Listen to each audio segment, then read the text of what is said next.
Alors, on a étudié les autotrophes en milieu aquatique. Maintenant, on s'intéresse au milieu aérien et à des hétérotrophes puisque on va s'intéresser aux champignons.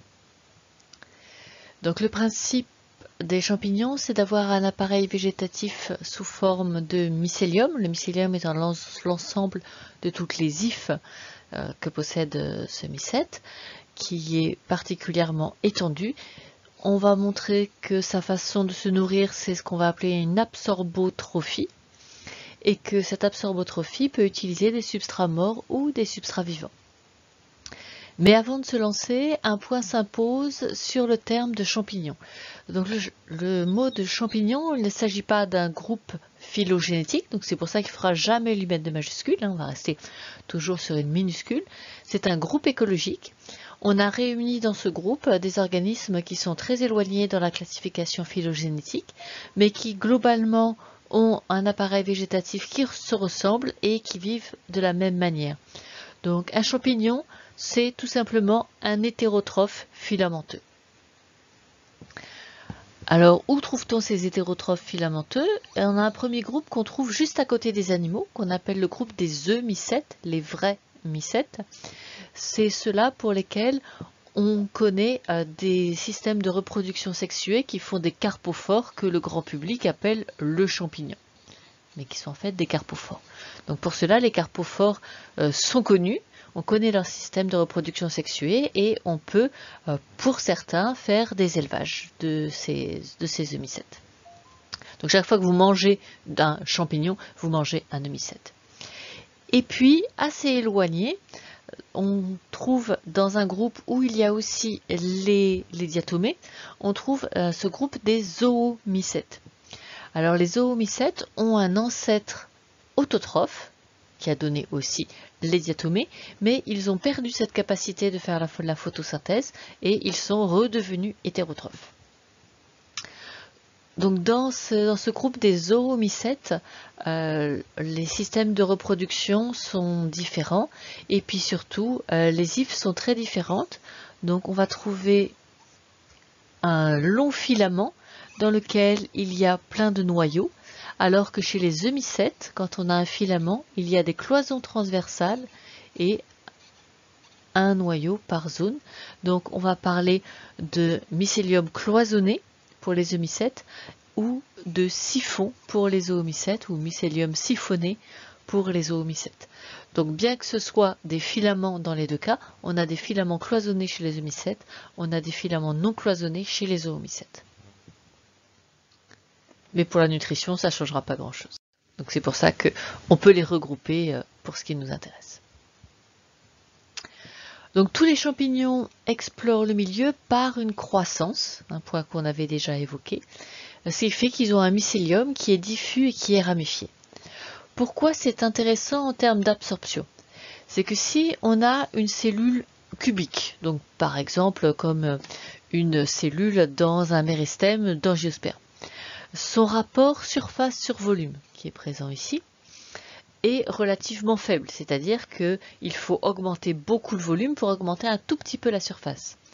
Alors que si vous avez quelque chose qui ressemble beaucoup plus à un cylindre, à ce moment-là, en augmentant peu le volume, on augmente beaucoup la surface. Or, augmenter le volume, c'est synthétiser du cytoplasme, dans lequel il y a un grand nombre de protéines. Ces synthèses de cytoplasme sont très consommateurs d'énergie. Et pourquoi c'est intéressant d'avoir beaucoup de surface? C'est parce que c'est la surface d'échange avec le milieu, c'est la surface de contact avec le milieu. Donc avec ce type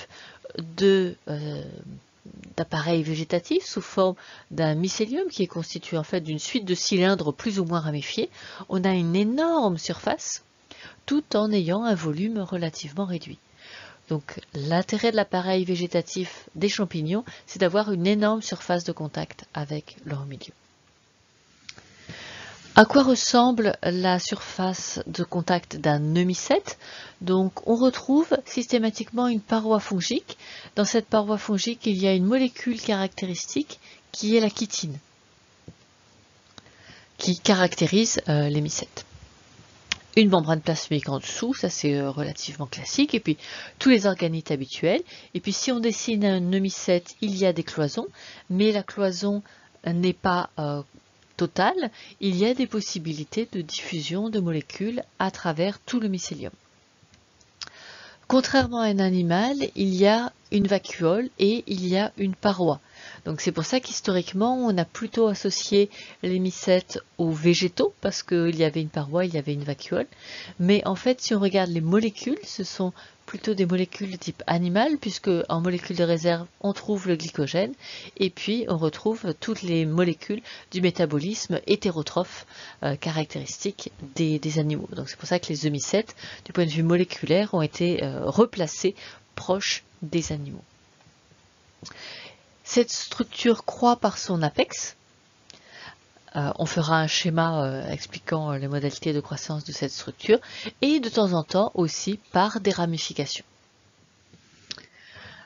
Alors la paroi des champignons lui permet de résister aux variations d'osmolarité de son milieu, exactement comme les cellules végétales.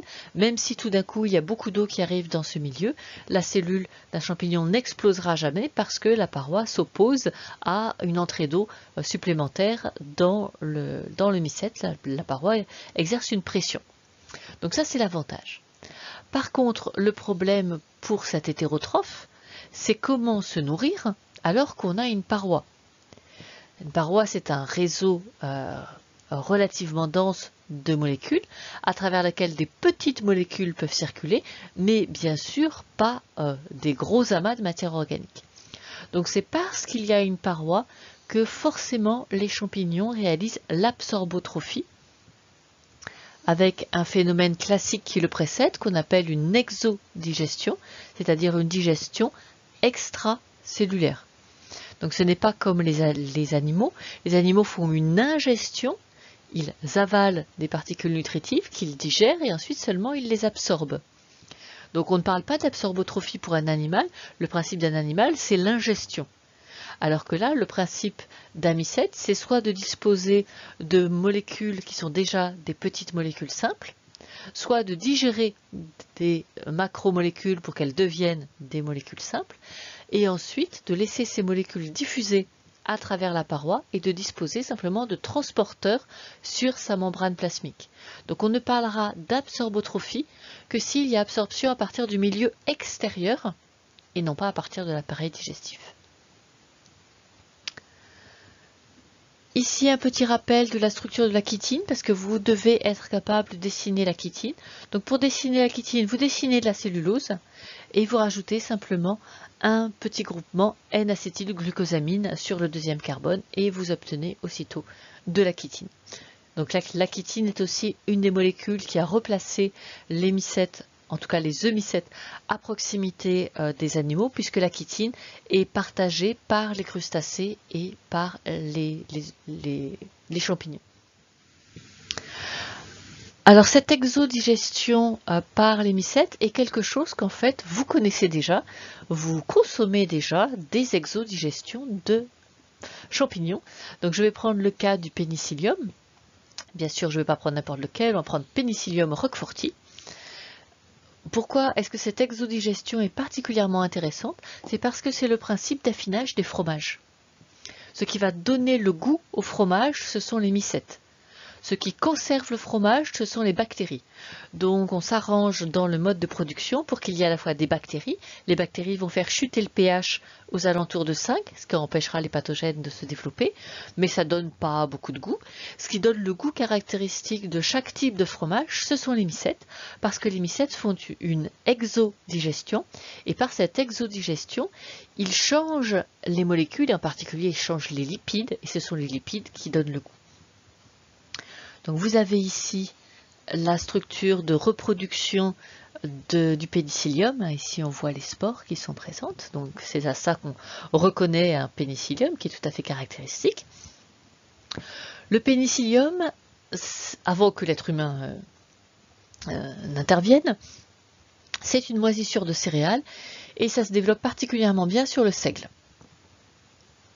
L'être humain a détourné ce mycète qui est limité ses récoltes grâce au fromage. Donc le fromage caille, ça c'est grâce à l'effet des bactéries qui changent le pH et donc les protéines présentes dans le lait la caséine en particulier, fait un réseau, donc ça commence à cailler. Et ensuite, si on laisse moisir un petit peu de pain de seigle dans la cave, qui est présente ici, eh bien le pénicillium va produire les spores que vous avez vus ici. Les spores vont ensemencer le fromage et vont commencer à se développer dans le fromage. Donc toute la partie bleue du fromage, c'est bien de la moisissure, hein, ce que nous reprochent beaucoup les Américains. Alors, nous voulons exporter chez eux des produits moisis, bah, c'est tout à fait vrai. C'est de la moisissure, mais grâce à cette moisissure, il y a développement à l'intérieur de ce fromage du mycélium du pénicillium qui transforme le fromage et qui lui donne son goût. Et la partie bleue, c'est la partie de reproduction, ce sont les spores, la partie de reproduction sexuée et asexuée de ce pénicillium. Mais le pénicillium se développe en fait dans toute la surface du fromage, pas que dans les zones qui sont bleues. Donc pour montrer qu'il y a exodigestion du pénicillium, ici on a ensemencé avec tout un tas de souches de champignons et on regarde ce qui se passe. Donc si le champignon n'agit pas sur son milieu, il n'y a pas de modification du milieu. Or on observe une protéolyse, donc digestion des protéines, et surtout une lipolyse. Donc la protéolyse aura un effet sur la texture du fromage, la lipolyse sur le goût du fromage.